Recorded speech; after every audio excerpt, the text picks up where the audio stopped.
अपरा एकादशी की आप सभी को हार्दिक शुभकामनाएं। यह ज्येष्ठ मास कृष्ण पक्ष में आती है।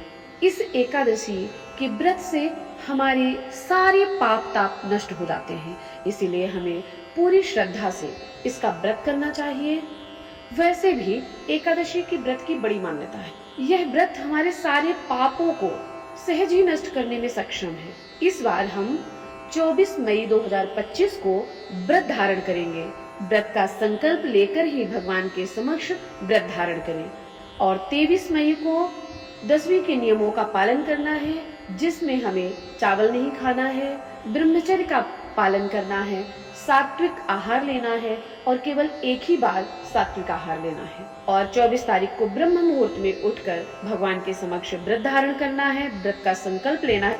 और 25 मई को हमें व्रत का पारण सुबह 5:31 से 8:35 तक कर लेना चाहिए। यह शुभ समय है, इस समय हमें व्रत का पारण कर लेना चाहिए, तभी व्रत का पूर्ण फल हमें प्राप्त होगा।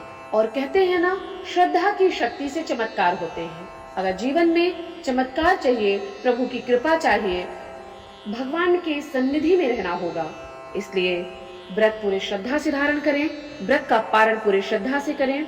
और व्रत के दिन हमें हर समय भजन कीर्तन कथा श्रवण इत्यादि में रहना चाहिए। इस तरह से भगवान की कृपा हमें सहज प्राप्त हो जाती है और इस तरह से व्रत करने से हमारा व्रत पूर्ण होता है और जीवन सहज ही हमारा धन्य हो जाता है। तो आप सभी को अपरा एकादशी की हार्दिक शुभकामनाएं। ओम हरि ओम।